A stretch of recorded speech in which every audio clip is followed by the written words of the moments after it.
Hello बच्चों, कैसे हो आप लोग। पिछली वीडियो में हमने फैक्टराइजेशन में आइडेंटिटी 1 और आइडेंटिटी 2 समझने की कोशिश की थी। आज मैं आइडेंटिटी 3 आपको समझाती हूँ और फिर एक रिवीजन में आपको एक एक एग्जाम्पल तीनों करके समझाती हूँ कैसे आइडेंटिटी 1, 2 और 3 पे हम क्वेश्चंस कर सकते हैं। तो सबसे पहले आइडेंटिटी 3 देख लें आप क्या है। तो आइडेंटिटी 3 में क्या होता है, this is a square minus b square is equal to a plus b a minus b. तो अगर हमारे पास कोई भी ऐसा नंबर है जो स्क्वायर फॉर्म में हो सकता है ना, you have to see the square numbers, find out square numbers, तो हम उसको ऐसे फैक्टर्स में कन्वर्ट कर सकते हैं ए plus b a minus B करके। ठीक है, अब हम एग्जाम्पल एक्सरसाइज 14.2 में से एक एग्जाम्पल ले लेते हैं। क्वेश्चन नंबर 2 देखें आप। क्वेश्चन नंबर 2 में हमारा फर्स्ट क्वेश्चन है 4p square minus 9q square. हमें इसे फैक्टराइज करना है। तो हम कैसे फैक्टराइज करेंगे इसको। अब I told you square numbers find out करें।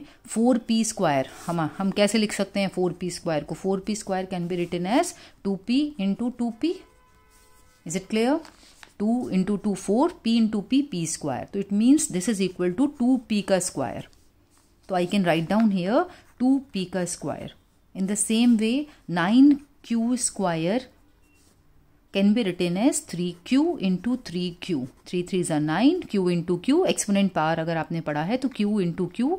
Whenever there are powers, 1 1 power है, they will add up and it will become 1 plus 1 2. Okay.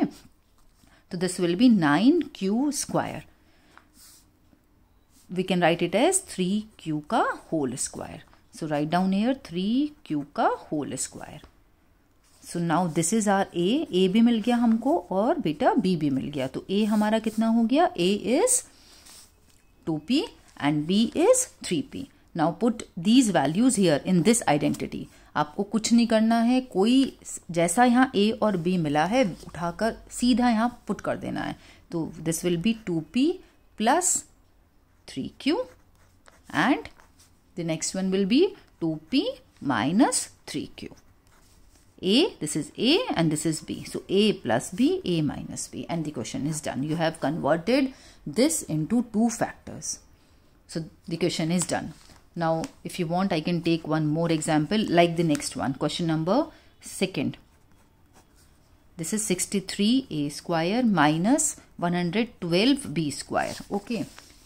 Now I was telling you कि आपको स्क्वायर नंबर्स ढूंढने हैं। अब ये तो यहाँ प्रॉब्लम हो गई, 63 भी किसी का स्क्वायर नहीं होता और 112 भी किसी का स्क्वायर नहीं होता। तो अब क्या करें, in such questions you have to find out common initially. आप पहले देखो कि इनमें कोई कॉमन नंबर है क्या। आपने पिछली एक्सरसाइज में सीखा है कि कॉमन फैक्टर्स कैसे निकालते हैं। तो अगर आपको ऐसा लगे कि हमारे पास जो नंबर है वो स्क्वायर नंबर नहीं है तो समझ जाना कि हमें पहले यहाँ पे कोई कॉमन निकालना है। ठीक है, निकालो कॉमन। 63 और 112 में से क्या कॉमन आएगा, क्विक।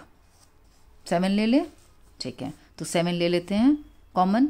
63 को कैसे लिख सकते हैं हम, 7 9s are 63। ओके, और 112 के भी आप फैक्टर्स कर लो। 112 को 7 से डिवाइड करके देखो, 112 को डिवाइडेड बाय 7 तो कैसे होगा, 7 1s are 7 4 2, 7 6 are 42। ओके, तो 112 को हम कैसे लिख सकते हैं, 112 कितना हो गया तुम्हारा, 7 इंटू 16। फैक्टर्स इसके भी आ गए, फैक्टर्स इसके भी आ गए। राइट डाउन 63 को आप कैसे लिख सकते हो, 7 into 9 a square minus, now 112 को हम कैसे लिख सकते हैं, 7 into 16 b square. Clear. Now can you see something common in both these. Good, 7 common है। 7 आप बाहर निकाल लो और अंदर हमारे पास क्या बचेगा, यहाँ क्या बचेगा 9a स्क्वायर और यहाँ क्या बचेगा, 7 तो बाहर जा चुका, that will be 16b square. Now जो हम पहले बोल रहे थे द कंडीशन हैज अराइव्ड। अब हमारे पास स्क्वायर नंबर्स आ गए। 9 is the square of 3, 16 is the square of 4। So what you can do, अब पीछे की तरह एग्जैक्टली पीछे की तरह फॉलो करना है। स्क्वायर नंबर्स हैं तो you can write down 9a को कैसे लिख सकते हैं, 3a का whole square, because 9a square is, मैं यहाँ समझा देती हूँ अगर आपको कंफ्यूजन है। 9a स्क्वायर को कैसे लिख सकते हैं, 3a into 3a, so that becomes 3a का होल स्क्वायर। और इसी तरह से 16b स्क्वायर को कैसे लिख सकते हैं, 16b स्क्वायर को लिख सकते हैं हम 4b into 4b and that becomes 4b का whole square. Is that clear?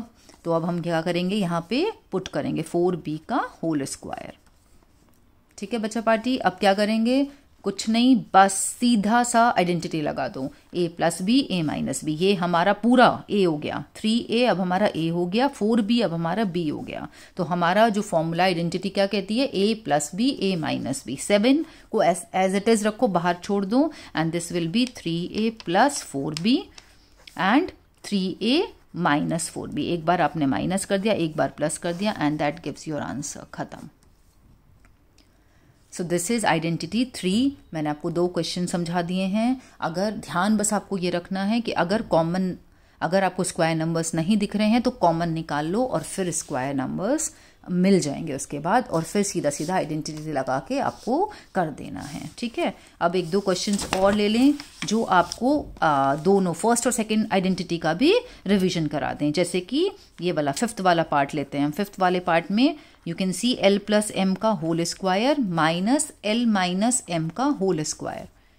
कैसे करेंगे हम इसको, यहाँ पे फर्स्ट आइडेंटिटी जो मैंने आपको पिछली वीडियो में बताई थी, फर्स्ट आइडेंटिटी यूज करेंगे यहाँ, और यहाँ सेकेंड आइडेंटिटी यूज करेंगे। फर्स्ट आइडेंटिटी क्या थी, I write down here again, a plus b का whole square is equal to a square plus 2ab plus b square, और a माइनस बी का whole square is a square minus 2ab plus b square. Now ये exactly copy कर दो, यहाँ पे a और b की जगह मान लो l और m है, बस इतना डिफरेंस है, कॉपी देम। तो ये हो जाएगा हमारा l square plus 2lm plus m square, और यहाँ माइनस है, कीप दिस इन माइंड, अगर माइनस होता है तो ब्रैकेट जरूर लगाना है, डोंट मिस दिस ब्रैकेट। और अब ये आ जाएगा हमारा l square minus 2lm plus m square. मैंने क्या करा, a और b की जगह l और m पुट कर दिया। ओके, नाउ बिकॉज बाहर माइनस है, यू नो दिस, अगर बाहर माइनस साइन होता है तो क्या करना है, you have to change the sign inside. Change करो आप साइन, ये हो जाएगा minus l square plus 2lm minus m square. तीनों नंबर्स के हमने साइन चेंज कर दिए। नाउ एक प्लस में है एक माइनस में, कट देम, एक प्लस में एक माइनस में है, cut them, you will get 2lm plus 2lm and that becomes 4lm, that is the answer. So this is the revision of first identity, second identity, and we have covered the third identity also. If you have any query, then write me in comments, and if you like the video, then like it and share it with your friends. Thank you very much.